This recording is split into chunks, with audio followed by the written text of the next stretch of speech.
But then look what we're learning. No, but we're learning only, I'm learning, I think, no more. I don't know about anybody else where you learn from my experience, but because it's really just an experience I had on the film. I mean, my dear Millie, your sister, your daughter, your mother, your daughter, your sister. Don't worry. I mean, she had her experiences on diary with people.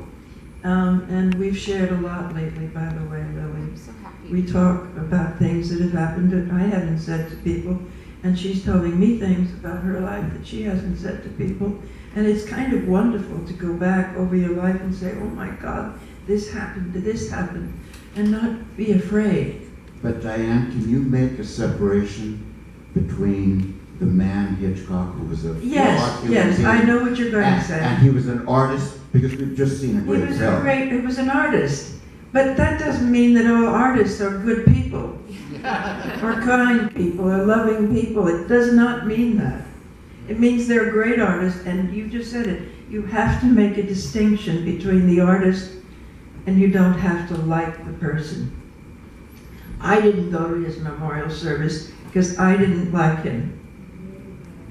I did not like him. He was not a good person. And would He was not a kind person. Would he be brought up on charges now in the Me Too movement? Well, considering what Tippi went through and what I went through, yes. He wouldn't get away with it. No.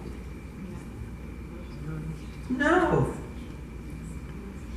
Would you speak out now?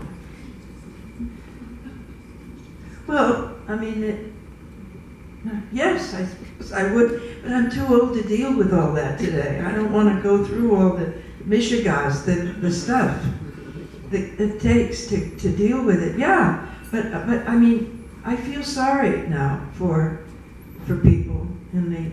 I feel sorry for anyone who has to. You know, he kept me till the last day. I always said I had to be in Israel to do a movie.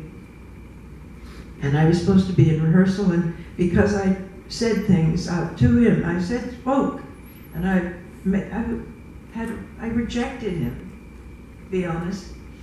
And he kept me till the last day, perversely, because he was angry, and I just angry. But he didn't speak to Tippi the whole time, the movie. Did not speak to her? I don't know. I never saw him talk to her, except to direct her on the set when we were shooting. And then he talks to me all the time in front of her and tries to make me feel like I'm the next one that's going to work for him. I would have none of it finally. I began to feel this itchy, kind of upsetting feeling of being the tension. And I didn't know, I'm on a film, I'm a professional. Totally a professional, like truly. You know, Can you look at the film and see that you and Tippi are giving terrific performances in difficult parts? yeah, I didn't know what I was doing, actually, to tell you the truth. I didn't really know. I just followed what I felt was the right thing to do. And you know, I loved the man. By the way, I have to say, wasn't he the most incredibly handsome, brilliant actor? I mean, he had scenes, dialogue, wall-to-wall dialogue throughout the piece. He was not only the therapist, he was the lover, he was everything. I mean, masculine, talk about just being a man, totally. You know, I mean... You liked Sean Connery. Oh, yeah, I mean, you know, he was also... he grabbed me behind the scenes one day and took my arm and held it and said, oh, I said, Sean, don't be hurting my arm. And he said, oh, Diane, then he was living with the actress in England, and he says, she loves this. And I said, well, I don't. to cry out, to hurt, be hurt. I don't know. Was Hitchcock different to him as a He didn't talk. He didn't really. They talked civilly.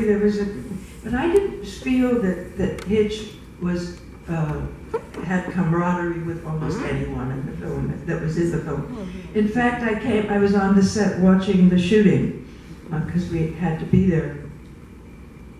And one day he said to an actor, he was fell asleep in the chair while he's shooting a scene.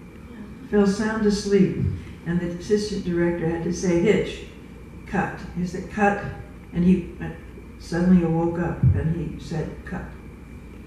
But he didn't. He fell sound asleep while he was shooting a scene with somebody.